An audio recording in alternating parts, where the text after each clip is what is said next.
Last ভিডিওতে আমরা Google collab সম্পর্কে জেনেছিলাম। এবার আমরা গুগল কোল্যাবের প্র্যাকটিক্যাল এনভায়রনমেন্টের সাথে পরিচিত হব। আমি এখান থেকে গুগল ক্রোম ওপেন করে নিচ্ছি। এখানে আমি সার্চ দিব গুগল কোল্যাব। ওকে, গুগল কোল্যাব লিখে সার্চ দিব। এখান থেকে এই ওয়েবসাইটে প্রবেশ করব।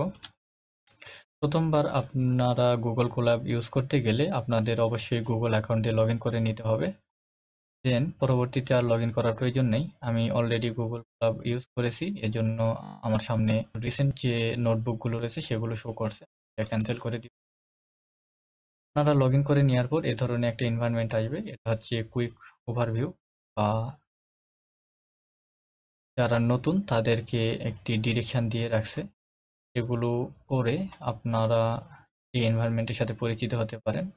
তবে আমি এখান থেকে এই অপশনগুলোর সাথে একটু পরিচিত করে নিই। এখানে আমরা দেখতে পাচ্ছি টার্মিনাল রয়েছে। টার্মিনালের মাধ্যমে আমরা বিভিন্ন কমান্ড দিতে পারি। এটা আমাদের কমান্ড প্যালেট, এটা কোড স্নিপেট।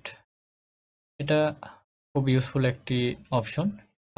ফাইলসে আমরা যদি ক্লিক করে বিভিন্ন অপশন দেখতে পাচ্ছি। এটা হচ্ছে আপলোড ফাইল, অর্থাৎ আমাদের লোকাল মেশিন থেকে আমরা বিভিন্ন ফাইল আপলোড করে সেগুলো নিয়ে কাজ করতে পারি। এটা রিফ্রেশ অপশন, অর্থাৎ আমাদের পেজকে রিফ্রেশ করার প্রয়োজন পড়লে রিফ্রেশ অপশন থেকে রিফ্রেশ করে নিতে পারবো। এবং আমরা গত ভিডিওতে জেনেছিলাম যে গুগল কোল্যাবে আমরা আমাদের গুগল ড্রাইভকে মাউন্ট করতে পারি। তো মাউন্ট করার জন্য আমাদের একটা কমান্ড ছিল, সেটা যদি আমরা ইউজ না করতে চাই সেক্ষেত্রে আমরা এই অপশনে গিয়ে যদি সিলেক্ট করে দিই, সেক্ষেত্রে আমাদের ওই যে কমান্ড রয়েছে সেই কমান্ড অটোমেটিক্যালি এক্সিকিউট হবে এবং আমাদের ড্রাইভটা মাউন্ট হবে। এই ছিল মোটামুটি অপশন আমাদের এক্সিস্টিং নোটবুক। তো আমরা যদি চাই নতুন নোটবুক নিয়ে কাজ করব, সেক্ষেত্রে আমরা ফাইল অপশনে যাব। এখানে অনেকগুলো ইউজফুল অপশন রয়েছে, যেমন new notebook, open notebook, upload notebook, save a copy. আমরা গিটহাব নিয়েও কাজ করতে পারি, অর্থাৎ গিটহাব রিপোজিটরি থেকেও আমরা ফাইল নিয়ে কাজ করতে পারি। এখানে সেভ অপশন রয়েছে, এখানে ডাউনলোড অপশন রয়েছে। ডাউনলোডের দুইটা আমার ডাউনলোড টাইপ রয়েছে, একটা হচ্ছে IPYNB আর একটা হচ্ছে পাইপ।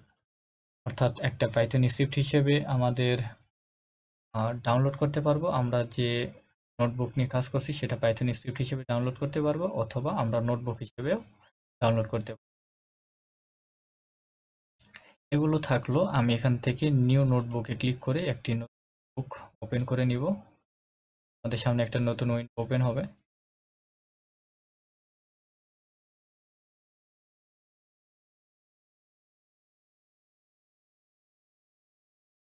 ওকে, এটা আমাদের নতুন নোটবুক। এখান থেকে আমরা রিনেম করতে পারি। এখানে ক্লিক করে লিখতে পারি মাই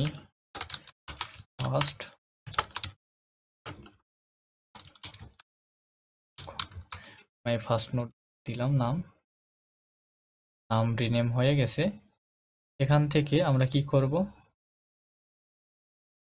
যেহেতু এটা একটি ক্লাউড বেসড প্ল্যাটফর্ম, সেহেতু এটির স্পিড নির্ভর করে অনেকটা আপনার ইন্টারনেট কানেক্টিভিটির উপর। ইন্টারনেট কানেক্টিভিটি ভালো হলে খুব দ্রুততার সাথে কাজ করা যায়। ইন্টারনেট যদি স্লো হয় সেক্ষেত্রে আমাদের একটু সময় লাগতে পারে।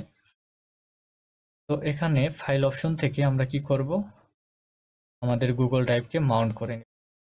এখানে আমাদের কাছে পারমিশন চাইবে, আমরা এটা পারমিশন দিয়ে দিব।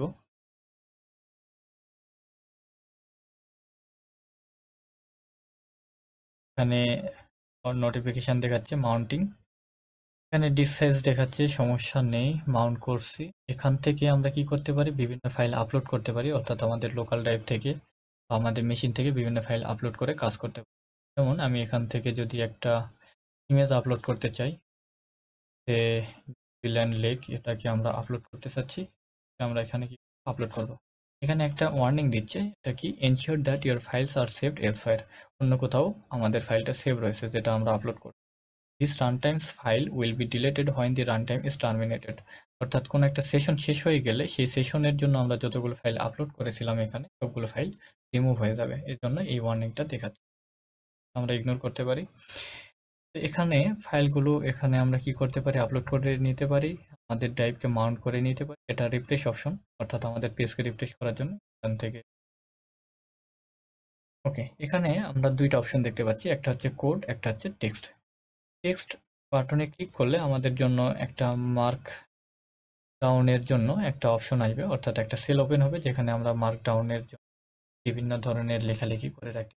টেক্সট ইনপুট দিতে পারি অথবা ইকুয়েশন ইনপুট দিতে পারি, ইমেজ ইনপুট, অর্থাৎ আমাদের নোটবুকে ইন্টারঅ্যাক্টিভ করার জন্য। আর কোড বাটনে যদি আমরা ক্লিক করি তাহলে আমাদের সামনে একটা সেল ওপেন হবে, এই সেলে আমরা কোড, এখানে অলরেডি একটি সেল ওপেন আছে, এই সেলে সিম্পল পাইথন কোড লিখি, প্রিন্ট লিখতে পারি, প্রিন্ট হলো। ওকে, এটাকে আমরা রান করার জন্য তিনটা অপশন দেখেছিলাম। এটা হচ্ছে কন্ট্রোল প্লাস এন্টার প্রেস করলে আমাদের এই সেলটা রান হবে। ওকে, তারপরে আমরা আরো একটা শিখেছিলাম, এটা হচ্ছে কি প্লাস এন্টার প্রেস করলে আমাদের কারেন্ট যে সেল রয়েছে সেই সেলটা রান হবে এবং পরের সেলে আমাদের কার্সরটা চলে যাবে, অর্থাৎ পরের সেলটা সিলেক্ট হবে।